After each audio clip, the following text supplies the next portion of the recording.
आरंभ में परमेश्वर ने संपूर्ण सृष्टि की रचना की। उन्होंने आकाश, पृथ्वी और उसमें जो कुछ है उसे रचा। जब हम देखते हैं कि परमेश्वर ने क्या क्या रचा है, तो हम आश्चर्यचकित रह जाते हैं। जो कुछ परमेश्वर ने रचा वो सब अच्छा था। हर वस्तु उनकी महानता, भलाई और सामर्थ्य को प्रकट करती है।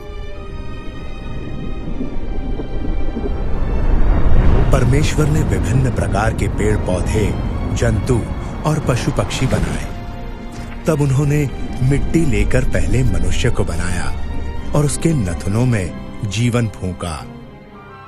पहला मनुष्य आदम कहलाया। तब परमेश्वर ने आदम की पसली निकाली और उससे स्त्री को आदम की पत्नी और साथी होने के लिए रचा। उसे हव्वा नाम दिया गया। परमेश्वर ने अपने स्वरूप में स्त्री और पुरुष रचा, इसलिए वह उनके साथ मिलजुल कर रहने का आनंद उठाते। वो बगीचे में आनंद से उनकी उपस्थिति में रहते थे, जो परमेश्वर ने उनके लिए रचा था। बगीचे को अदन की वाटिका कहा गया। वहां कोई पीड़ा या मृत्यु नहीं थी। परमेश्वर ने आदम से कहा, तुम हर एक पेड़ का फल खा सकते हो, केवल एक को छोड़कर। अगर उसका फल खाओगे तो तुम निश्चय ही मर जाओगे। परंतु एक दिन शैतान, जो दुष्ट आत्माओं का प्रधान है, उसने हव्वा को परीक्षा में डालने की कोशिश की। उसने फल तोड़ा और कुछ खाया और उसने अपने पति को भी खिलाया। उसी क्षण परमेश्वर के साथ उनका संबंध टूट गया, क्योंकि परमेश्वर पवित्र हैं और उनकी आज्ञा तोड़ने वाले उनकी उपस्थिति में नहीं रह सकते। परमेश्वर ने आदम और हव्वा को अदन की वाटिका से बाहर कर दिया। उन्होंने परमेश्वर की आज्ञा को नहीं माना, इसलिए उन्हें लज्जित होना पड़ा। उसके परिणाम स्वरूप आदम, हव्वा और उनका सारा वंश दुख और मृत्यु के भागीदार हुए। लेकिन परमेश्वर बहुत दयालु हैं।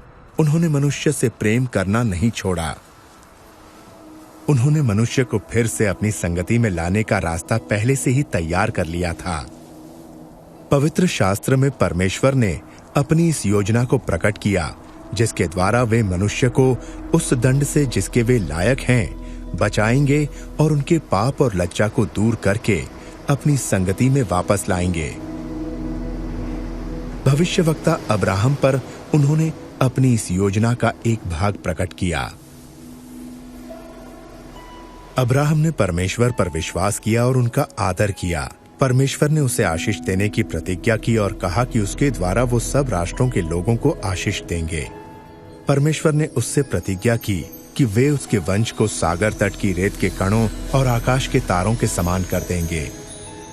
अब्राहम ने परमेश्वर पर विश्वास किया और परमेश्वर ने उसके इस विश्वास के कारण उसे धर्मी ठहराया और लोगों ने उसे परमेश्वर का मित्र माना।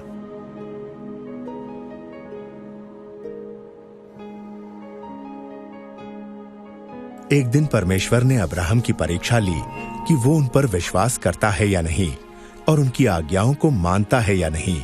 परमेश्वर ने उससे अपने बेटे की बलि देने को कहा। अब्राहम जानता था कि इस एक पुत्र के द्वारा परमेश्वर ने वादा किया है कि वो उसे बहुत बड़ा वंश देंगे। फिर भी उसने परमेश्वर पर विश्वास किया और उनकी आज्ञा मानी। इसलिए अपने बेटे को परमेश्वर के लिए बलि चढ़ाने की तैयारी कर ली। अब्राहम ने अपना खंजर उठाया, लेकिन तभी परमेश्वर ने कहा, अब्राहम, बालक को नुकसान ना पहुंचा। मैं जानता हूं तू मेरा भय मानता है और मेरी आज्ञाओं को मानने के लिए तैयार है। तब अब्राहम ने अपने पास एक मेंढा देखा जो अपने सींग से झाड़ियों में फंसा हुआ था। अब्राहम ने उस मेंढे को लिया जो परमेश्वर ने दिया था और परमेश्वर के लिए उसे अपने पुत्र के बदले बलि चढ़ाया। जब परमेश्वर ने अब्राहम के बेटे की जगह मेंढा उपलब्ध कराया, उन्होंने लोगों के लिए अपने महान प्रेम को प्रकट किया।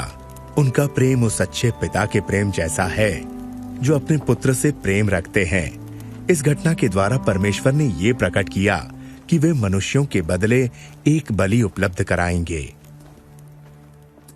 बहुत समय पहले परमेश्वर ने भविष्यवक्ताओं पर यह प्रकट किया कि वे एक पाप रहित व्यक्ति को आदम के वंशजों के बदले मरने के लिए भेजेंगे और उनके पाप और लज्जा को दूर करेंगे। एक महान बलिदान के द्वारा वे उनके लिए, जो उन पर विश्वास करेंगे, एक मार्ग तैयार करेंगे कि वे परमेश्वर के साथ हमेशा के लिए मेल मिलाप से रह सकें। भविष्यवक्ताओं ने इस व्यक्ति को मसीह कहा। उन्होंने कहा कि परमेश्वर मसीह को अपने लोगों को बचाने के लिए भेजेंगे और वे उनके राजा होंगे और परमेश्वर के नाम से हमेशा उन पर राज्य करेंगे। उनके आने से कई 100 साल पहले भविष्यवक्ताओं ने बताया कि मसीह क्या क्या करेंगे और उनके साथ क्या होगा। भविष्यवक्ता दाऊद ने कहा कि परमेश्वर मसीह के बारे में ये घोषणा करेंगे कि तू मेरा पुत्र है। यशायाह भविष्यवक्ता ने कहा कि एक कुंवारी गर्भवती होंगी और एक पुत्र उत्पन्न होंगे। उनका वो पुत्र परमेश्वर का अनंत वचन होगा, जिसे परमेश्वर ने कुंवारी के गर्भ से मनुष्य के रूप में संसार के सम्मुख प्रकट करने के लिए भेजा।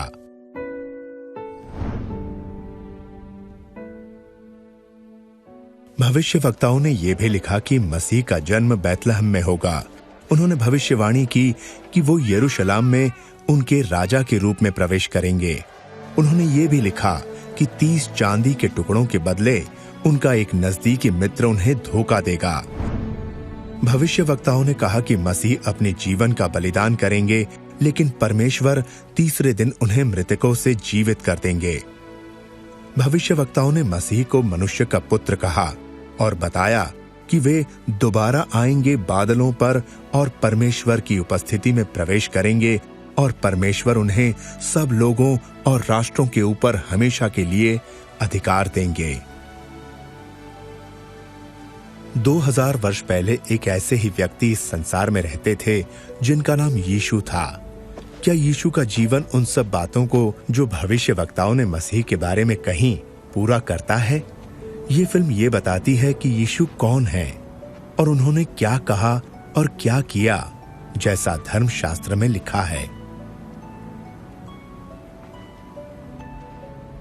इस फिल्म में कलाकार ने यीशु का पात्र निभाया है। वैसे तो कोई भी इस कार्य के योग्य नहीं, लेकिन इस फिल्म को इसलिए बनाया गया कि लोग यीशु के बारे में और उनके जीवन के बारे में जान सकें और उस आशीष को जिसकी प्रतिज्ञा परमेश्वर ने की है प्राप्त कर सकें। प्रिय थियोफिलस, मैं आपको क्रमानुसार उन सभी घटनाओं के बारे में लिख रहा हूं जो हमारे बीच घटी, ताकि आप हर बात के बारे में संपूर्ण सत्य को जान सकें।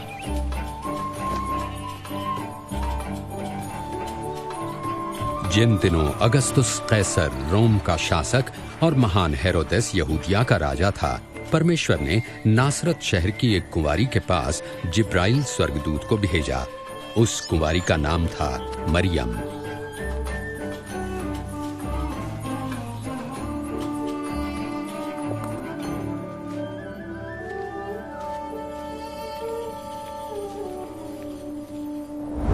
भयभीत न हो मरियम, आप पर परमेश्वर का अनुग्रह हुआ है।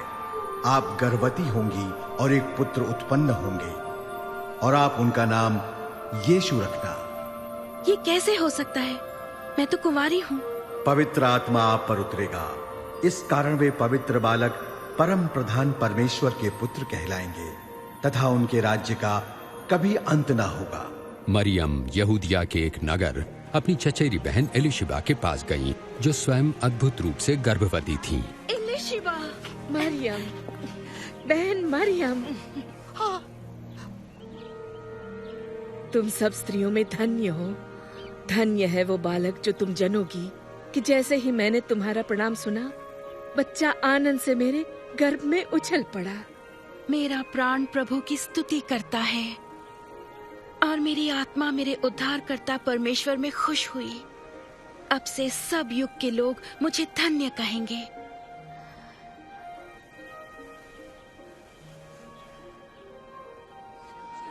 नासरत नगर के सब लोग सुनो कि कैसर अगस्तुस की आज्ञा से गलील और यहूदिया प्रांत के सभी निवासियों की गिनती होगी। इसीलिए सभी लोगों को अपने वतन में जाकर शीघ्र ही नाम दर्ज करवाना होगा।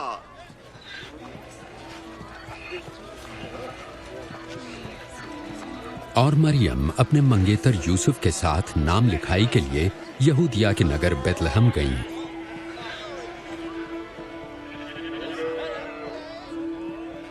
पर बेतलहम में उन्हें ठहरने की जगह ना मिली। उन्हें केवल गौशाला में ही जगह मिल सकी।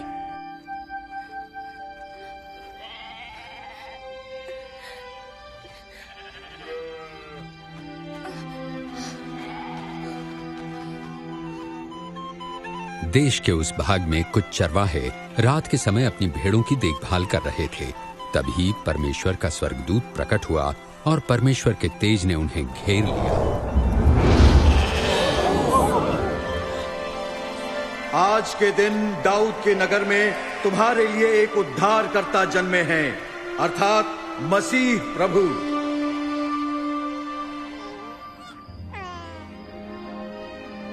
चरवाहे शीघ्र ही चरनी में जन्मे नवजात शिशु को देखने चल पड़े। वे उन प्रथम लोगों में गिने गए जिन्होंने कुंवारी माता द्वारा उद्धारकर्ता के जन्म का सुसमाचार फैलाया।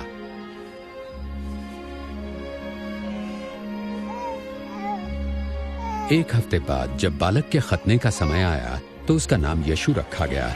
यूसुफ और मरियम बालक को परमेश्वर के सम्मुख प्रस्तुत करने यरूशलेम ले गए। आराधनालय में शिमोन नामक एक धर्मी और भक्त पुरुष थे जिन्हें पवित्र आत्मा से आश्वासन मिला था कि जब तक वे बालक मसीह का दर्शन न कर लें मृत्यु को न देखेंगे। परमेश्वर, अब आप अपने सेवक को अपने वचन अनुसार शांति से अपने पास बुला ले।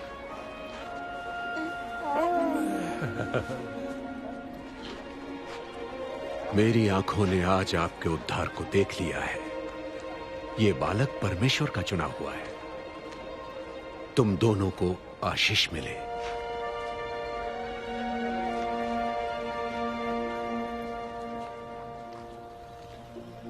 मूसा की व्यवस्थानुसार जब वे धार्मिक कर्तव्यों को पूरा कर चुके तो यरूशलेम से वापस नासरत लौट आए। जब यीशु 12 वर्ष के हुए तो मरियम और यूसुफ उन्हें फसह के पर्व के लिए यरूशलेम ले गए।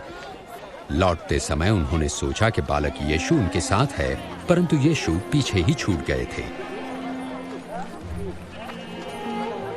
उन्हें ढूंढने के लिए वापस शहर लौटे और तीसरे दिन यीशु को आराधनालय में धार्मिक गुरुओं के साथ वार्तालाप करते पाया। ये किसका पुत्र है जो ऐसे प्रश्न पूछता है? हम नासरत से हैं। हमने सोचा ये हमारे साथ ही है। कृपया आप इसे क्षमा कीजिए।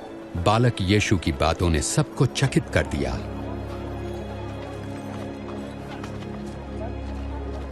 बेटा, तुमने हमारे साथ ऐसा क्यों किया? तुम्हें ढूंढते ढूंढते तुम्हारे पिताजी और मैं कितने चिंतित थे। आप मुझे क्यों ढूंढते थे? क्या आप नहीं जानते कि मुझे परमपिता के कार्यों को पूरा करना है?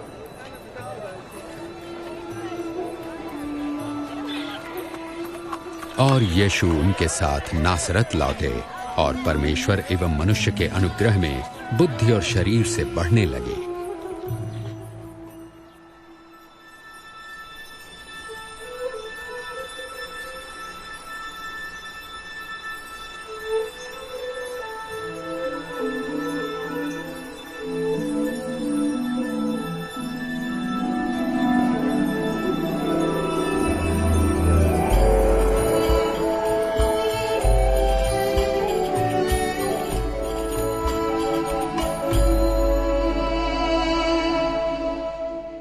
सम्राट तिबिरियुस के राज्य के 15वें वर्ष में पैंतुस पिलातुस यहूदिया का शासक था और हेरोदेस गलील का राजा।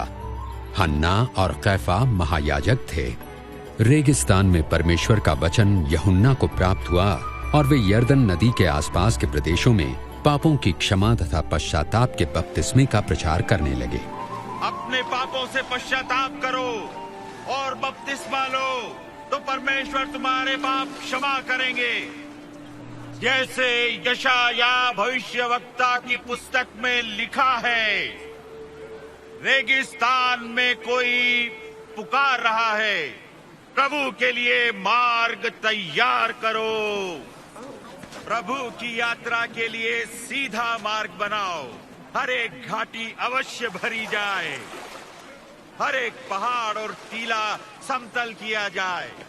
टेढ़े मेढ़े मार्ग सीधे करो और उबड़ खाबड़ मार्ग सपाट और सारी मानव जाति परमेश्वर के उद्धार को देखेगी। हम क्या करें? हाँ, हमें बताएं हम क्या करें? सांप के बच्चों, बताइए हम क्या करें? हमें बताएं हम किस मार्ग पर जाएं?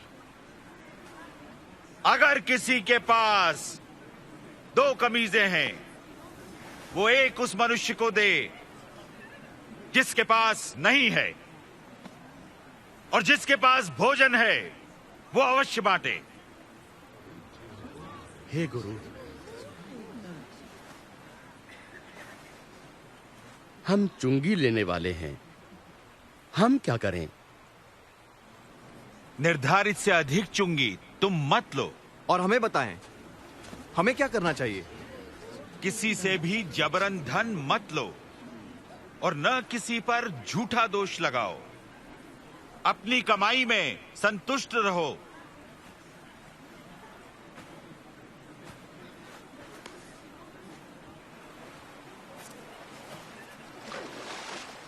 हमें बताएं, क्या आप मसीह हैं?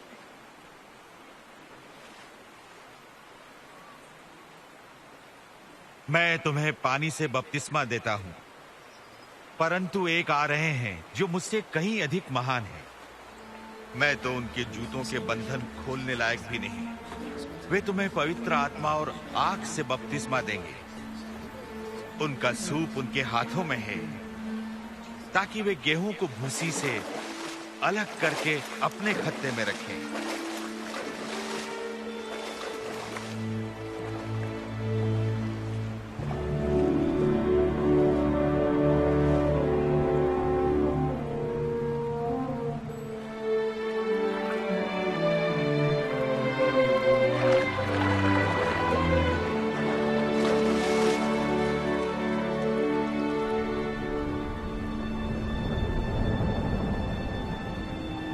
और पवित्र आत्मा कबूतर के रूप में यीशु पर उतरा।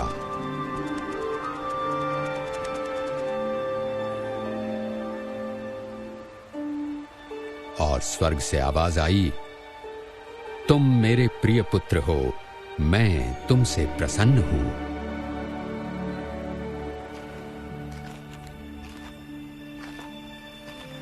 लगभग 30 वर्ष की आयु में यीशु ने अपनी सेवा आरंभ की। पवित्र आत्मा से परिपूर्ण यीशु यरदन से लौटे। आत्मा से प्रेरित वो 40 दिन तक बयाबान में रहे, जहां शैतान उनकी परीक्षा करता रहा। इस बीच उन्होंने कुछ नहीं खाया।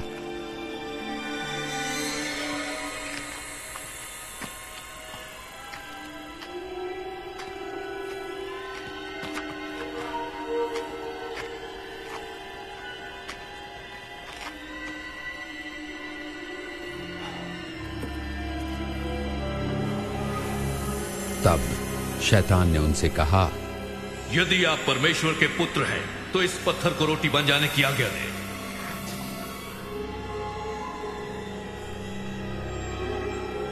ये लिखा है, मनुष्य केवल रोटी ही से नहीं पर परमेश्वर के हर वचन से जीवित रहेगा।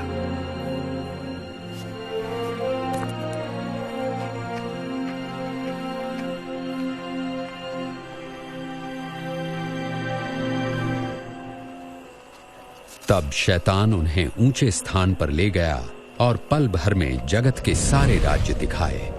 ये सब अधिकार और वैभव मैं आपको दूंगा। ये सब मुझे सौंपा गया है, और जिसे मैं चाहूं उसे ये सब दे सकता हूं। यदि आप मुझे प्रणाम करें तो ये सब आपका हो जाएगा। ये भी लिखा है कि तुम प्रभु अपने परमेश्वर की उपासना करो और तुम केवल उन्हीं की सेवा करो।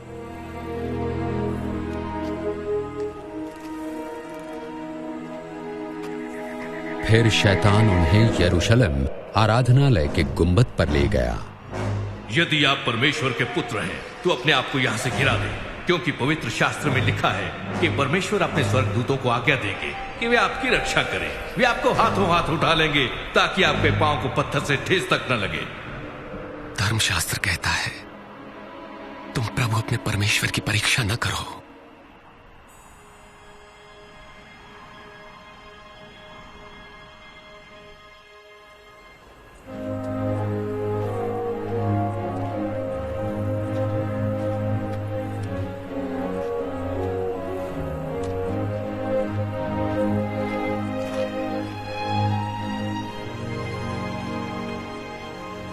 फिर यीशु नासरत आए, जहां वो पले बढ़े थे।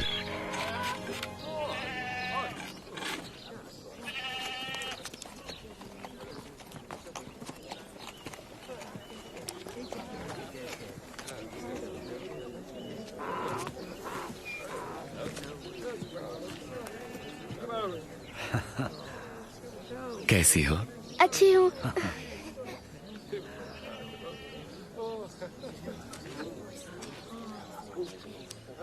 सब्बत यानी विश्राम के दिन नियमानुसार वे आराधनालय गए।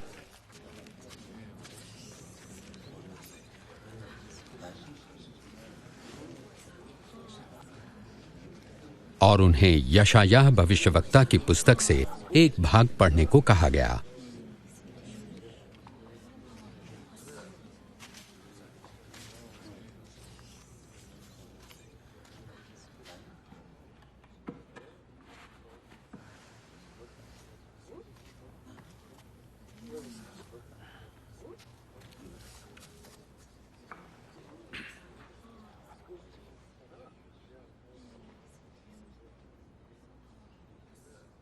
परमेश्वर का आत्मा मुझ पर है, क्योंकि उन्होंने मुझे दीनों को शुभ संदेश सुनाने के लिए चुना है।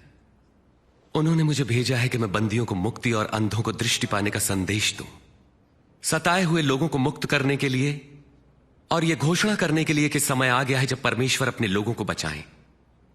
वे ठीक कहते हैं।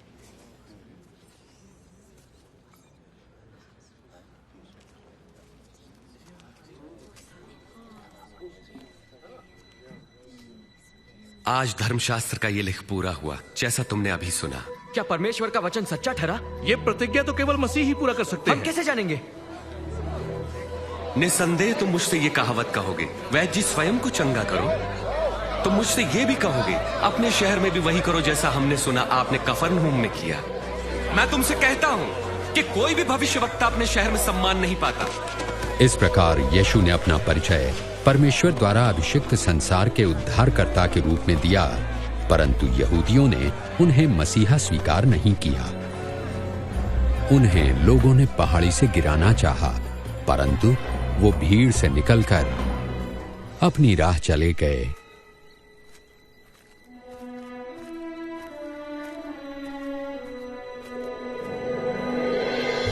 और गलील के नगर कफरनहूम पहुंचे।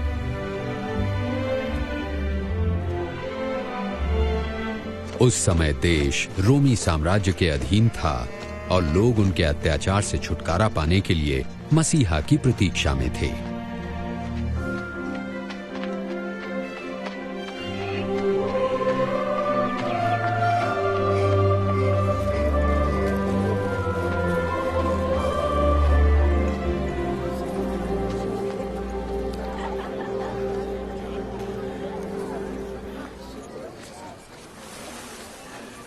तुम्हें शांति मिले। आपको भी स्वामी। तुम्हारी नाव में आ सकता हूं शिमोन? क्यों नहीं? यीशु हमें छोड़कर नहीं जा रहे ना? स्वामी हमें कुछ बताइए। हमें कुछ बताएं। प्रभु यीशु हमें उपदेश दें।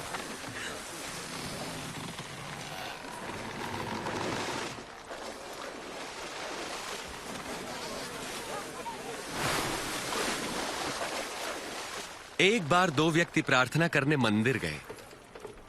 एक धार्मिक गुरु और दूसरा चुंगी लेने वाला था। धार्मिक गुरु अलग खड़ा होकर यूं प्रार्थना करने लगा, परमेश्वर मैं आपका धन्यवाद करता हूं कि मैं दूसरों की तरह लालची, बेईमान और व्यभिचारी नहीं। मैं आपका धन्यवाद करता हूं कि मैं इस चुंगी लेने वाले जैसा नहीं। सप्ताह में 2 बार उपवास रखता हूं, आमदनी का 10वां आपको देता हूं।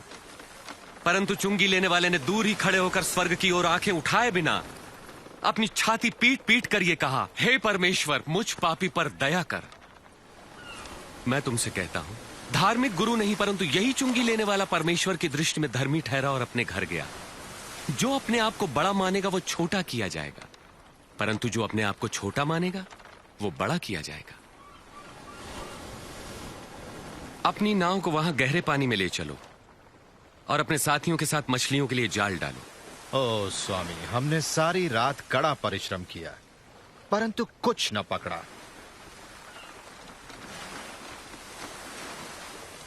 यदि आप कहते हैं तो मैं जाल डाले देता हूं। याकूब, यूहन्ना,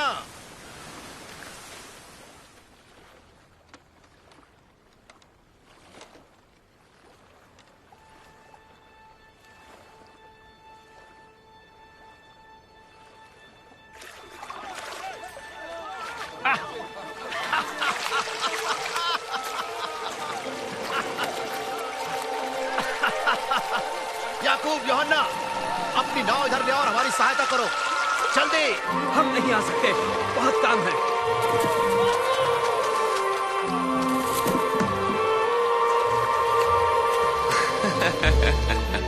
बस काफी है। इतनी मछलियां बहुत हैं।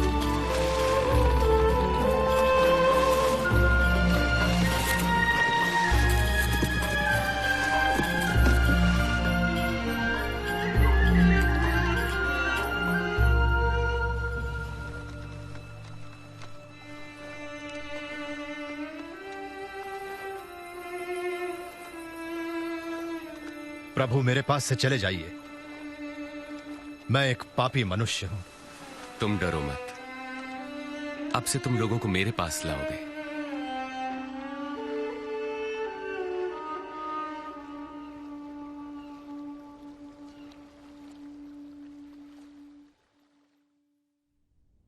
मेरे पास आओ और मेरे वचन सुनो, मेरी मानो और तुम जीवन पाओगे। प्रभु को खोजो जब तक वो मिल सकें, उन्हें पुकारो जबकि वो पास हैं। दुष्ट अपनी दुष्टता और अधर्मी अपने बुरे विचार छोड़कर परमेश्वर के पास आएं और वे उन पर दया करेंगे और उन्हें पूर्ण क्षमादान देंगे। तुम आनंदित रहोगे और तुम्हें शांति मिलेगी। वे आ रहे हैं, वे यही हैं, देखो।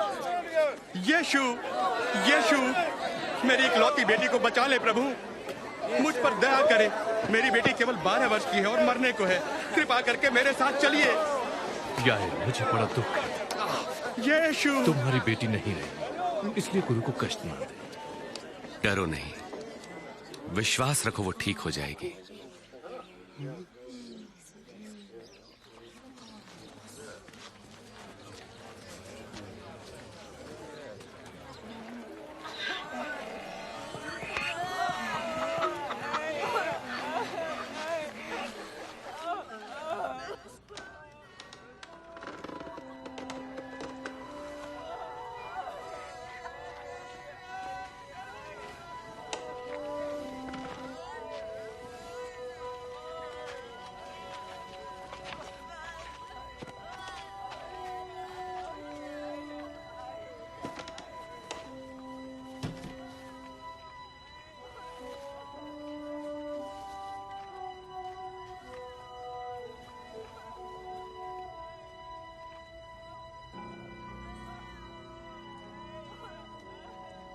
तुम रो मत, वो मरी नहीं है, वो तो बस सो रही है।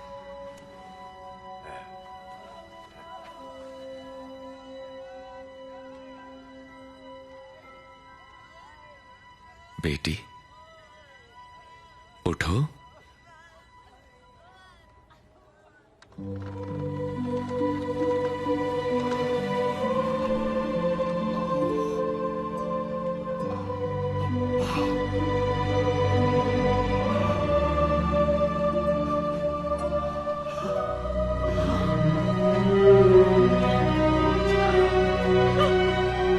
इसे कुछ खाने को दो।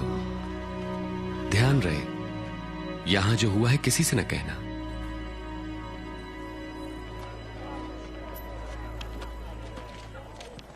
उसके बाद उसने चुंगी लेने वाले मत्ती लेवी को चुंगी स्थल पर बैठे देखा।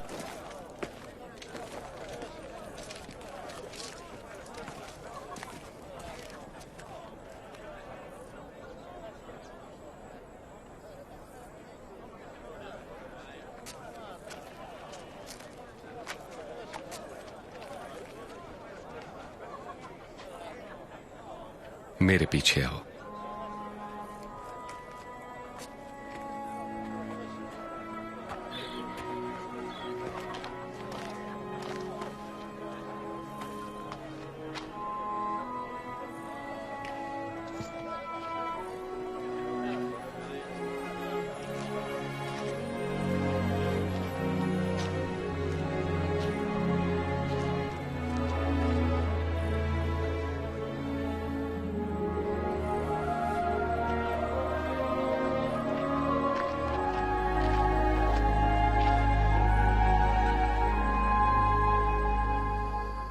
और यीशु प्रार्थना करने पहाड़ी पर गए, जहां वे सारी रात परमेश्वर से प्रार्थना करते रहे।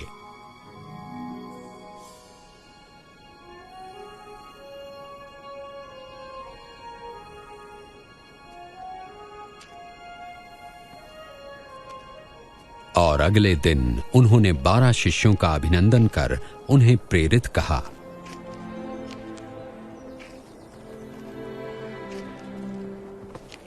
शिमोन, जिसे उन्होंने पतरस नाम दिया, और उसका भाई आंद्रियास, याकूब,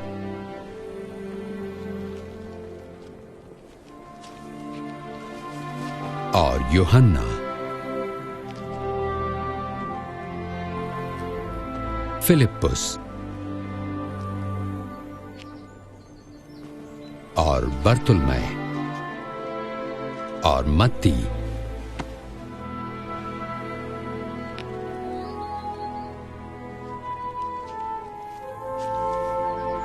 और थोमा, याकूब हल्फई का पुत्र,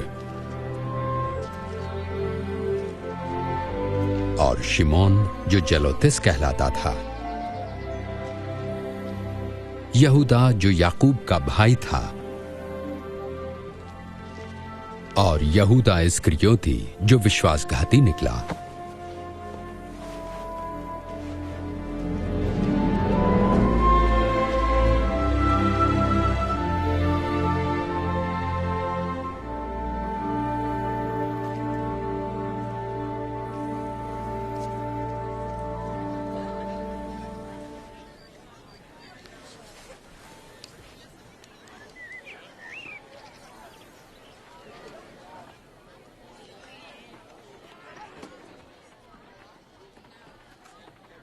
धन्य हो तुम जो दीन हो, परमेश्वर का राज्य तुम्हारा है। धन्य हो तुम जो भूखे हो, क्योंकि तुम तृप्त किए जाओगे। धन्य हो तुम जो रोते हो, तुम हर्षित होगे। धन्य हो तुम जब लोग धिक्कारें, नकारें और अपमानित करें और मेरे कारण तुम्हें बुरा कहें। जब ऐसा हो तो तुम आनंदित और मगन होना, क्योंकि तुम्हारे लिए स्वर्ग में बड़ा प्रतिफल है। उनके पूर्वजों ने भी भविष्यवक्ताओं के साथ ऐसा ही किया।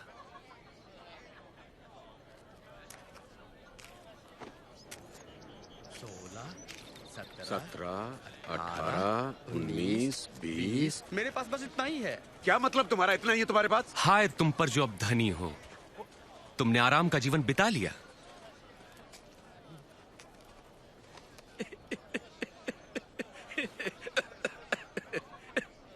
जो धनी ना बनना चाहे वो कोई पागल ही होगा। हाय तुम पर जो अब हंसते हो, तुम रोगे और विलाप करोगे। अफसोस जब लोग तुम्हारी बड़ाई करें, क्योंकि उनके पूर्वजों ने भी झूठे भविष्यवक्ताओं के लिए यही किया। पर मैं तुम लोगों से कहता हूं, शत्रुओं से प्रेम रखो, घृणा करने वालों का भला करो, जो श्राप दे उन्हें आशीष दो, बुरा करने वालों के लिए प्रार्थना करो।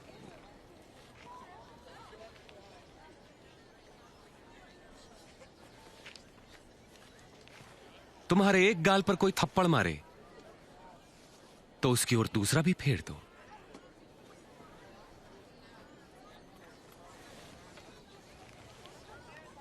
कोई तुम्हारा अंगर खा ले तो अपनी कमीज भी उसे दे दो। किसी भी मांगने वालों को मना मत करो।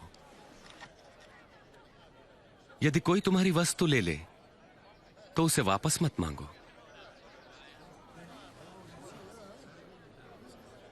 तुम वही करो जैसा व्यवहार तुम दूसरों से चाहते हो।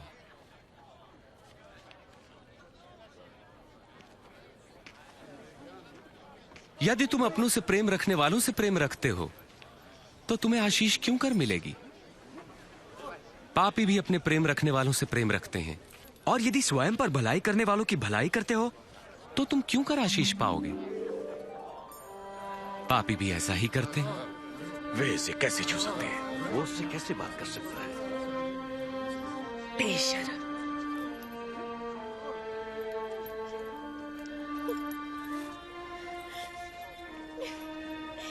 नहीं, शत्रुओं से प्रेम रखो, उनका भला करो, उधार देकर वापसी की आशा न रखो, तब तुम्हें बड़ा प्रतिफल मिलेगा।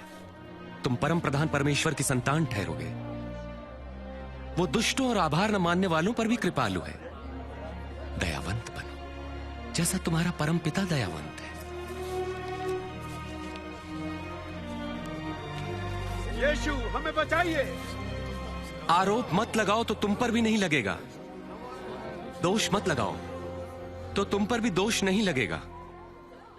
क्षमा करो तो तुम्हें भी क्षमा मिलेगी। प्रभु, हमें अपने मार्ग पे चलाएं।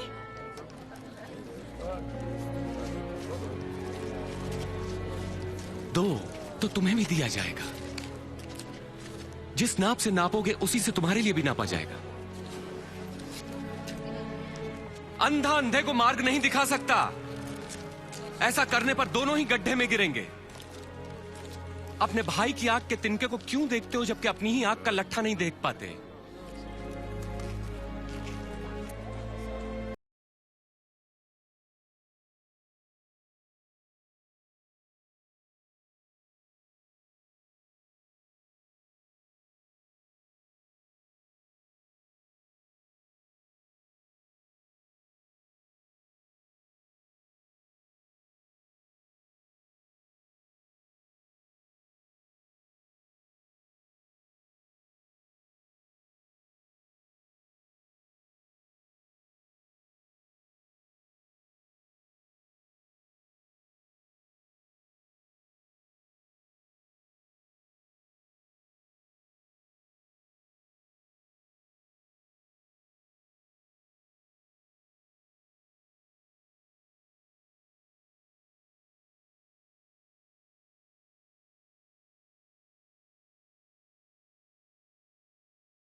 गलील के शासक हेरोदेस ने यूहन्ना बपतिस्मा देने वाले को बंदीगृह में डलवा दिया, क्योंकि यूहन्ना ने उसके द्वारा अपनी भाभी से विवाह की निंदा की थी। कहो। जब हम लोग नाइन नगर के द्वार पर पहुंचे, तब लोग एक अर्थी को लेकर जा रहे थे। मरा हुआ व्यक्ति एक विधवा का इकलौता पुत्र था। जब यीशु ने उस विधवा की तरफ देखा, उनका हृदय दया से भर उठा। उन्होंने कफन उठाया और कहा, ऐ नौजवान, मैं तुमसे कहता हूं, उठो। और मरा हुआ युवक उठ बैठा। यीशु ने उसे उसकी मां को सौंप दिया। उनसे पूछो, क्या आप वही हैं जिनके आने के विषय में यूहन्ना ने प्रचार किया था, या फिर हम किसी और की प्रतीक्षा करें?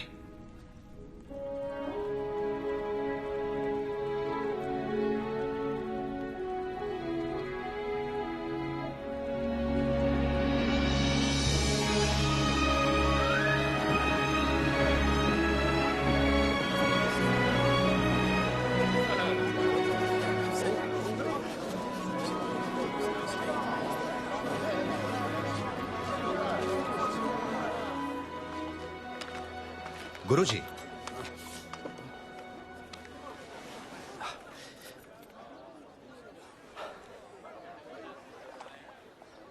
गुरुजी, यूहन्ना बपतिस्मा देने वाले ने हमें ये पूछने भेजा है, क्या आप वही हैं जो आने वाले थे, या हम किसी और के आने की प्रतीक्षा करें? जो कुछ तुमने देखा और सुना जाकर यूहन्ना से कहो। अंधे देख सकते हैं, लंगड़े चल सकते हैं। धन्य हैं वे लोग जो मुझ पर संदेह नहीं करते।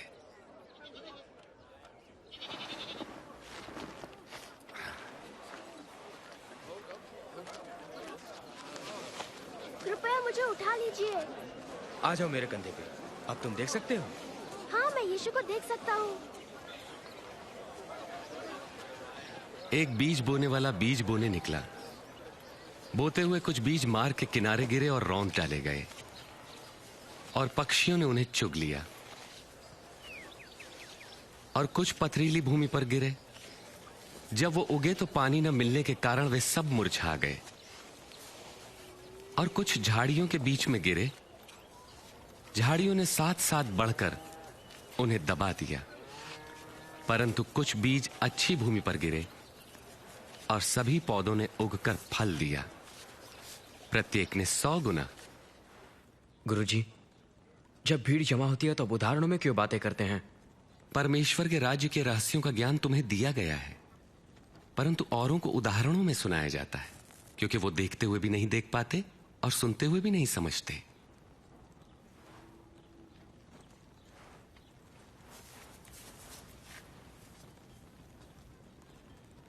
इस उदाहरण का अर्थ यह है,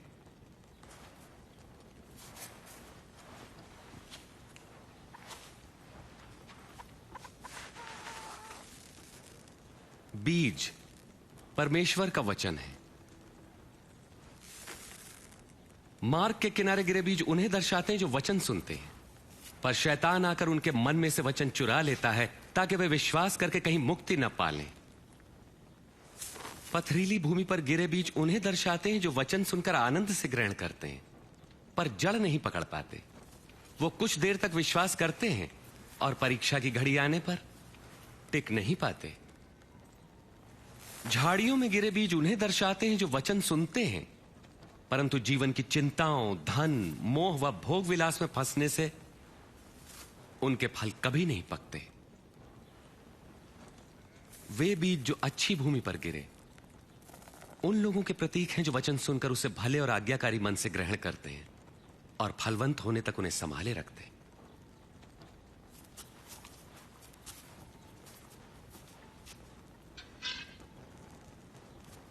दिया जलाकर कोई बर्तन से नहीं ढांकता और ना ही खाट के नीचे रखता है, बल्कि उसे दीवार पर रखता है, ताकि भीतर आने वालों को उससे प्रकाश मिले। जो कुछ छिपा है वो बाहर लाया जाएगा, और जो ढका है उसे ढूंढकर प्रकाश में लाया जाएगा। इसलिए सचेत रहो कि तुम कैसे सुनते हो, क्योंकि जिसके पास है उसे और दिया जाएगा, और जिसके पास नहीं है उससे वो भी ले लिया जाएगा जो उसके पास है। गुरुजी, आपकी माता और भाई वहां बाहर खड़े हैं, आपसे मिलना चाहते हैं। मेरी मां और मेरे भाई वे हैं जो परमेश्वर का वचन सुनते और मानते हैं।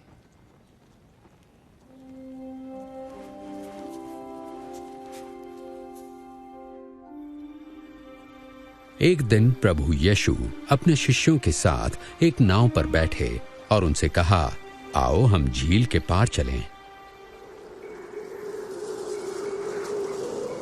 नाव चल रही थी और यीशु सो गए।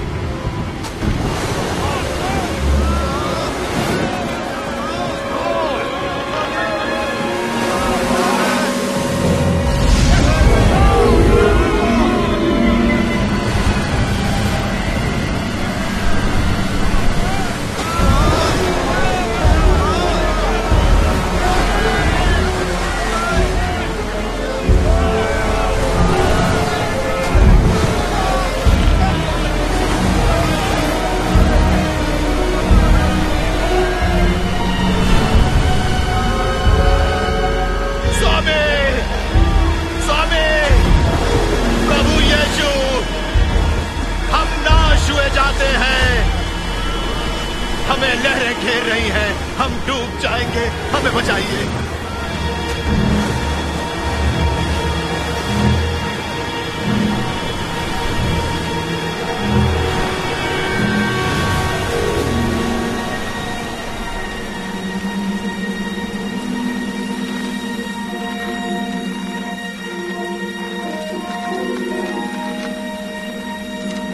अब हम बच जाएंगे।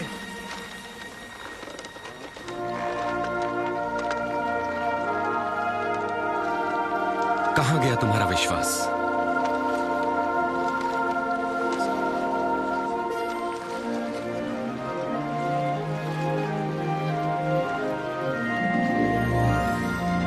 और वे गरासिनियों के देश पहुंचे जो झील के पार गलील के सामने था।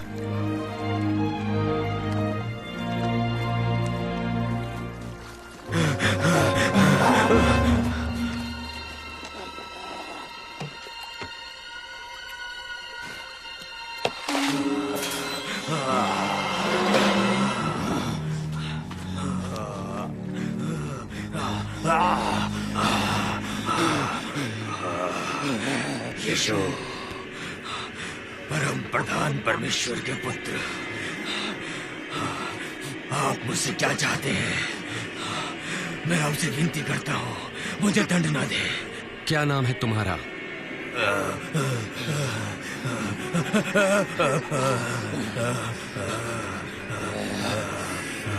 सेना। प्रभु विनती करते हैं, हमें नरक कुंड में ना भेजे,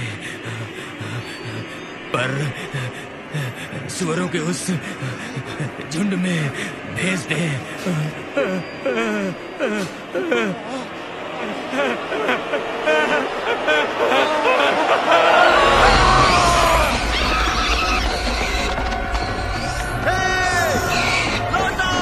रुको, रुको। और दुष्ट आत्माएं उसमें से निकलकर सुअरों में समा गई।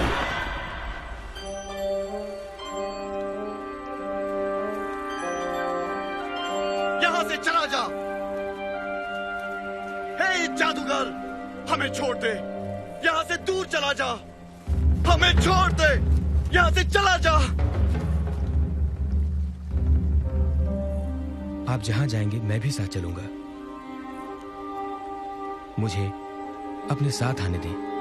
घर लौट जाओ। परमेश्वर ने जो किया है वो बताओ।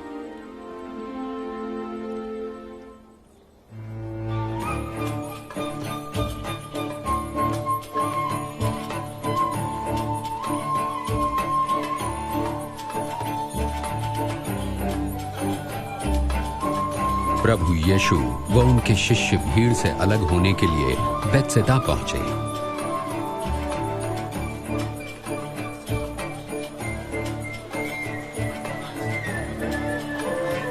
पर भीड़ को इसका पता चल गया तो वो प्रभु के पीछे हो गई।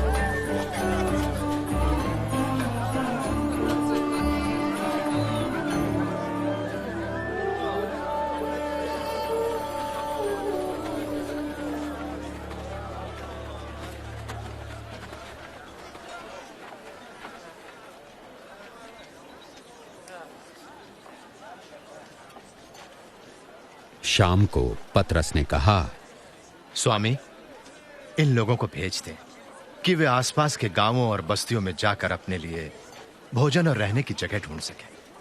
यह एक सुनसान जगह है।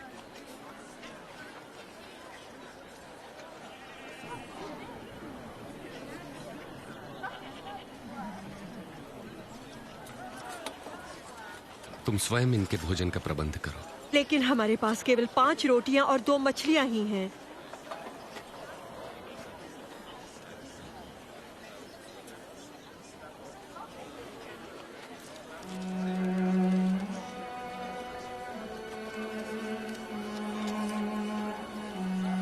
धन्य है आप प्रभु परमेश्वर, सृष्टि के मालिक, जो धरती पर अन्न उपजाते हैं।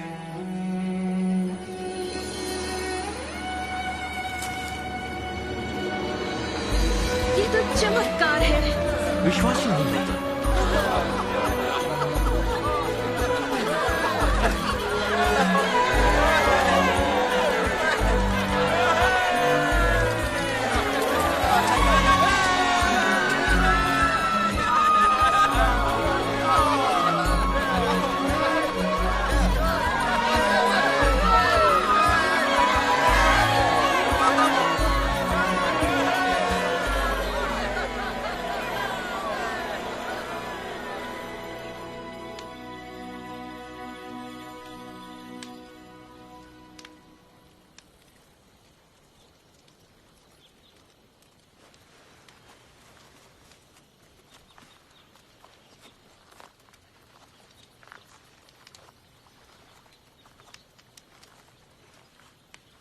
लोग मेरे बारे में क्या कहते हैं? कई आपको यूहन्ना बपतिस्मा देने वाला कहते हैं, तो कोई आपको एलिया भी कहते हैं, और कितनों का तो यह कहना है कि कोई प्राचीन भविष्यवक्ता फिर जी उठे हैं।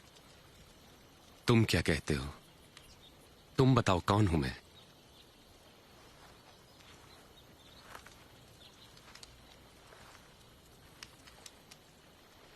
आप परमेश्वर के मसीह हैं। तुम ये बात किसी से न कहना। मेरे लिए अवश्य है कि मैं दुख उठाऊं, तिरस्कृत किया जाऊं और जान से मार डाला जाऊं, परंतु तीसरे दिन मृतकों में से जी उठूं।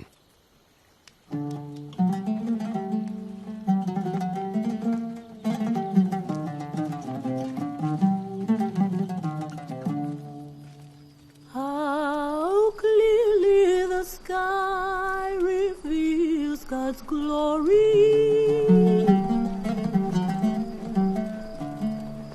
Each day announces it to the following day. Each night repeats it to the next.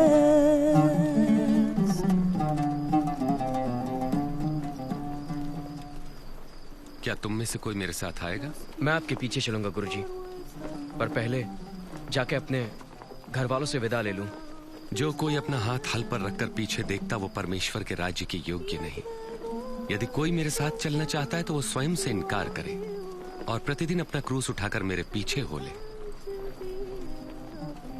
क्योंकि जो कोई अपने प्राण बचाना चाहेगा वो उसे खोएगा, और जो कोई मेरे लिए अपने प्राण खोएगा वो उसे बचाएगा। यदि मनुष्य सारे जगत को प्राप्त कर अपने प्राण खो दे तो क्या लाभ? जो कोई मुझसे और मेरी शिक्षाओं से लजाता है, तो मैं भी अपनी और पिता की व स्वर्गदूतों की महिमा सहित जब आऊंगा तो उस मनुष्य से लजाऊंगा।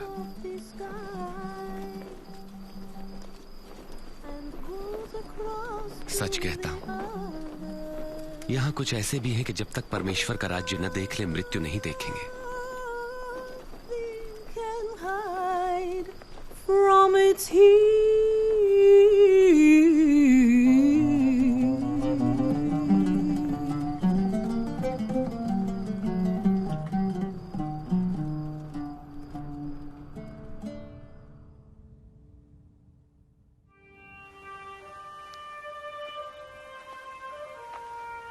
तब प्रभु यीशु यूहन्ना, याकूब और पतरस के साथ पहाड़ पर प्रार्थना के लिए गए।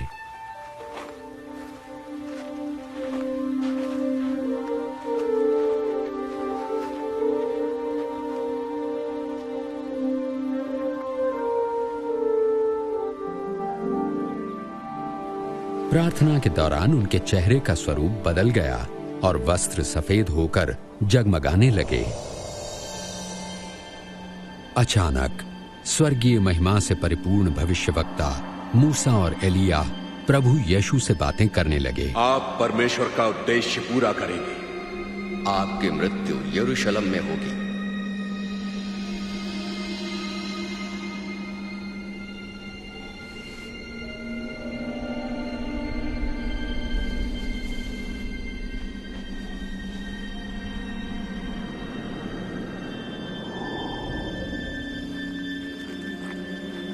जाते समय पतरस ने प्रभु यीशु से कहा, स्वामी, ये कितना अच्छा है कि हम यहां पर हैं। हम 3 मंडप बनाएंगे, एक आपके लिए।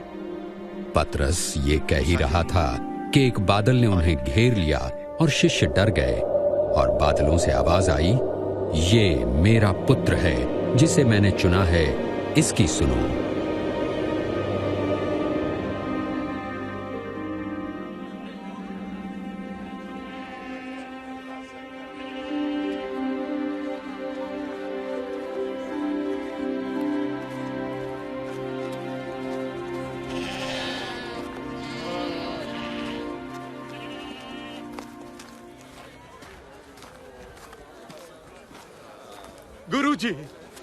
गुरुजी, कृपा करके मेरे बेटे को देखिए, दया करके उसकी सहायता कीजिए। ये मेरी अकेली संतान है। मैंने आपके चेलों से दुष्ट आत्मा निकालने की विनती की, परंतु वे इसे न निकाल पाए। अविश्वासी और हठीले लोगों, मैं तुम्हारे साथ कब तक रहूं और तुम्हें सहता रहूं? अपने पुत्र को यहां लाओ।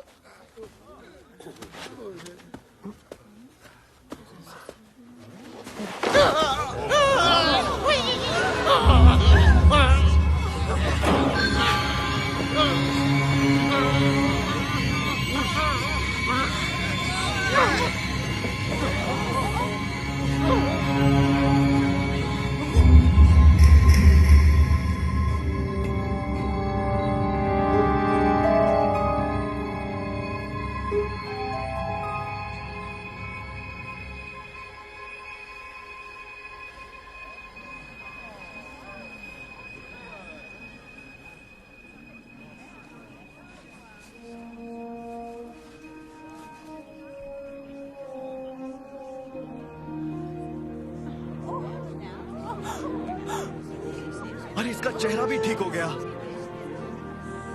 विश्वास नहीं होता।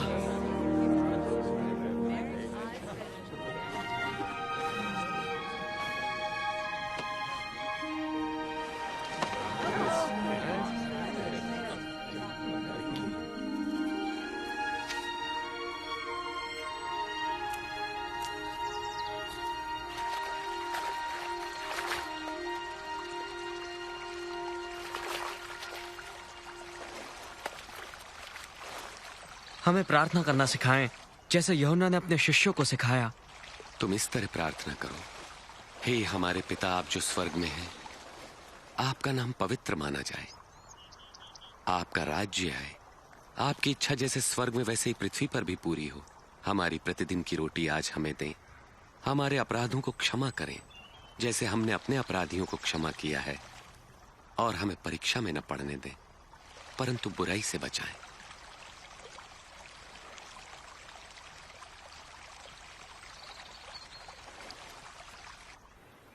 मांगो तो तुम्हें दिया जाएगा, ढूंढो तो तुम पाओगे, खटखटाओ तो तुम्हारे लिए द्वार खोला जाएगा। क्योंकि जो मांगता है उसे दिया जाता है, और जो ढूंढता है वो पाता है, और जो खटखटाता है उसके लिए द्वार खोला जाता है।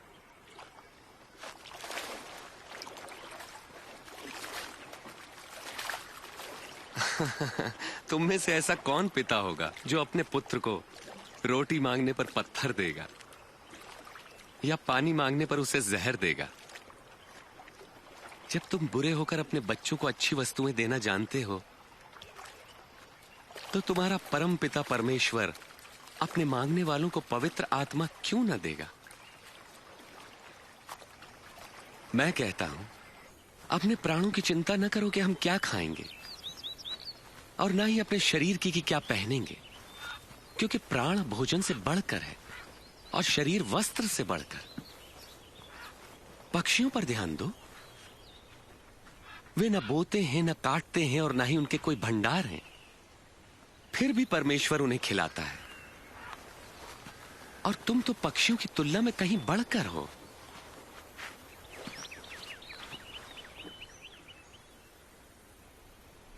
तुम में से कौन चिंता करके अपनी आयु बढ़ा सकता है? जब तुम ये छोटा सा काम नहीं कर सकते तो बाकी चिंता क्यों करते हो? इन फूलों को देखो, ये कैसे बढ़ते हैं। वे किसी तरह का परिश्रम नहीं करते। राजा सुलेमान इनमें से एक के समान भी सुंदर वस्त्र न पहन सका।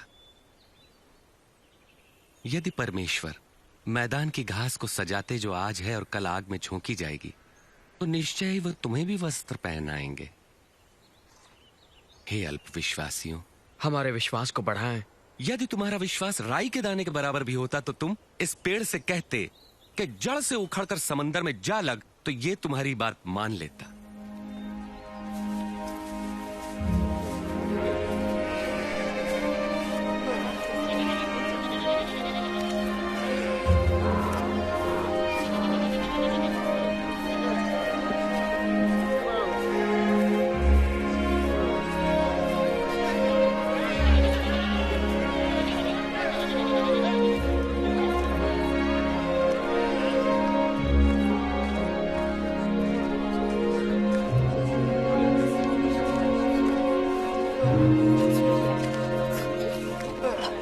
पढ़ने की परीक्षाएं अवश्य आती है, परंतु अफसोस जिसके द्वारा वे आती है।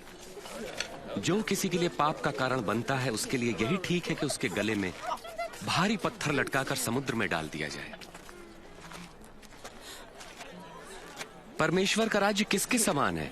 वो ऐसा है, एक मनुष्य राई का दाना लेकर अपने खेत में बोता है और वो पौधा बढ़कर पेड़ बन जाता है और पक्षी उसकी डालियों पर घोंसला बनाते हैं।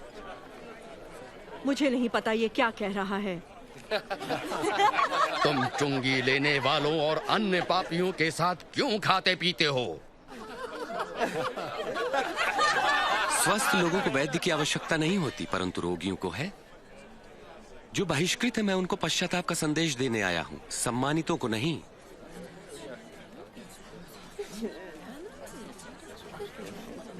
हमें स्वर्ग के राज्य के बारे में बताएं, क्या और भी कुछ है? ऐ मेरे लोगों, भयभीत ना हो। परम पिता की ये इच्छा है कि तुम्हें राज्य दें। अपना सब कुछ बेचकर पैसा गरीबों को दान कर दो और ऐसे बटुए बनाओ जो फटते नहीं। स्वर्ग में धन इकट्ठा करो जहां वो घटता नहीं, क्योंकि कोई चोर वहां नहीं पहुंच सकता, न ही कीड़ा उसे नष्ट कर सकता है। जहां तुम्हारा धन होगा वहीं तुम्हारा मन भी लगेगा।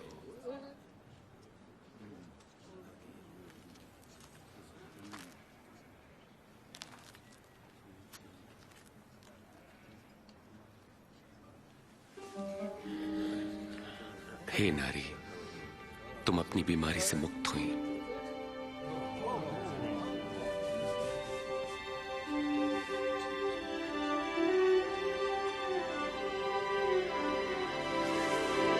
देखो, देखो ये चंगी हो गई। ये तो चमत्कार है। देखो ये चंगी हो गई। आओ देखो।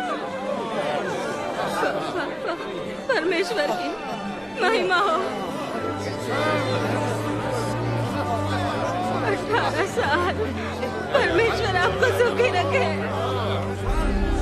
हफ्ते में 6 दिनों तक हम काम कर सकते हैं, तो चंगाई के लिए हम इनमें से किसी भी दिन आ सकते हैं, मगर विश्राम के दिन नहीं। अरे कपटियों, क्या विश्राम के दिन तुम में से हर कोई अपने गधे या बैल को खोलकर उन्हें पानी पिलाने नहीं ले जाता? और यहां पर यह स्त्री जो अब्राहम के वंश से है, जो 18 वर्ष तक शैतान के बंधन में थी, क्या विश्राम के दिन उसे मुक्त करना उचित न था?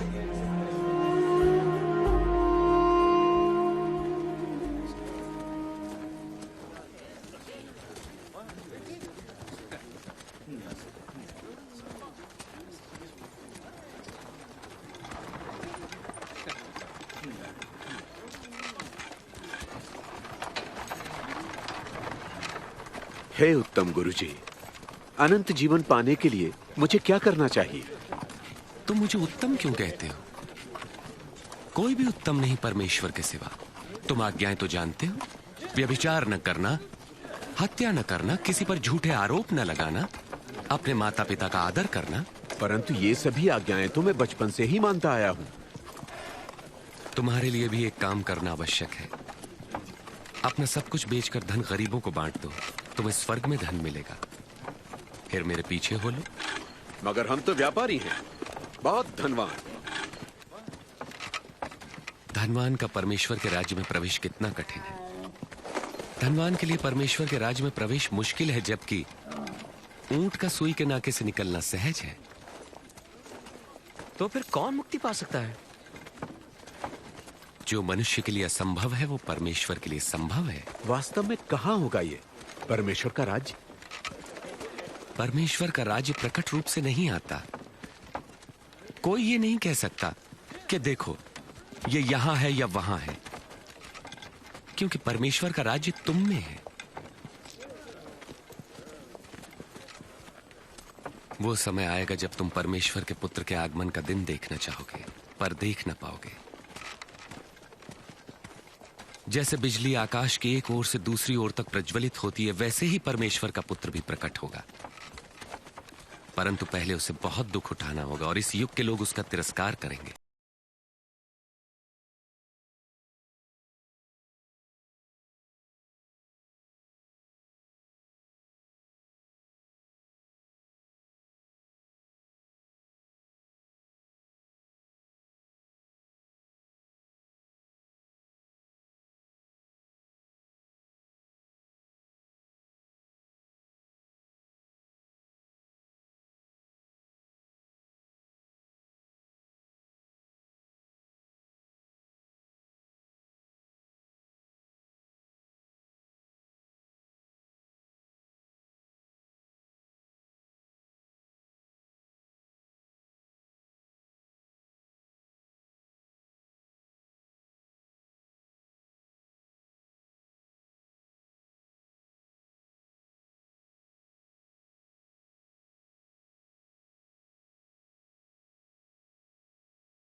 पुत्रों को इकट्ठा करने का समय आया तो उसने अपने एक दास को भेजा कि फसल में उसका हिस्सा उससे मिल सके, परंतु ठेकेदारों ने उसे पीटकर खाली हाथ भगा दिया। तब उसने दूसरे दास को भेजा, पर ठेकेदारों ने उसे भी पीटा और अपमानित करके उसे भी खाली हाथ लौटा दिया। तब उसने तीसरे दास को भेजा, किंतु ठेकेदारों ने उसे मार पीट के बाग के बाहर धकेल दिया। तब अंगूर बारी के मालिक ने अपने मन में सोचा, अब मैं क्या करूं? अब मैं अपने प्रिय पुत्र को भेजूंगा, अवश्य ही वे उसका आदर करेंगे। परंतु ठेकेदारों ने उसे आते देखकर आपस में कहा, यह तो मालिक का पुत्र है, उसे मार डालें तो यह जायदाद हमारी हो जाएगी। हमें और बताएं। उन्होंने उसे बारी के बाहर निकाला और मार डाला। अब देखो मालिक उन ठेकेदारों के साथ क्या करेगा। वो आकर उनको मारेगा और अंगूर की बारी दूसरे को दे देगा। तो इस वचन का क्या अभिप्राय है? जिस पत्थर को राजमिस्त्रियों ने निकम्मा जान नकार दिया, वही पत्थर सबसे श्रेष्ठ सिद्ध हुआ। जो कोई इस पत्थर पर गिरेगा वो चकनाचूर हो जाएगा, और यदि यह पत्थर किसी पर भी गिरेगा तो उसे पीस कर रख देगा। गुरुजी, हम जानते हैं कि आप जो कहते हैं सिखाते हैं वो सही है। हम जानते हैं कि आप मनुष्य के पद पर ध्यान नहीं देते, मगर मनुष्य के लिए परमेश्वर की मर्जी का सत्य सिखाते हैं। बताएं, रोमी सम्राट को कर देना हमारे लिए क्या नियम के अनुसार है या नहीं है? प्रभु सावधान, वो आपको फंसाना चाहते हैं। मुझे एक चांदी का सिक्का दो।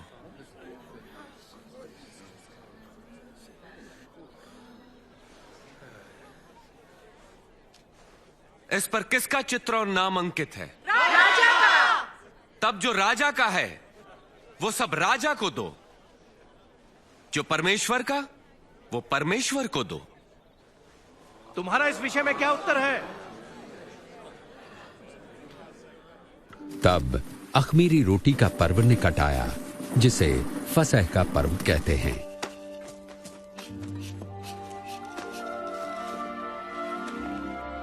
और प्रभु यीशु ने शिमोन पतरस और यूहन्ना को फसह का भोजन तैयार करने पहले ही भेज दिया।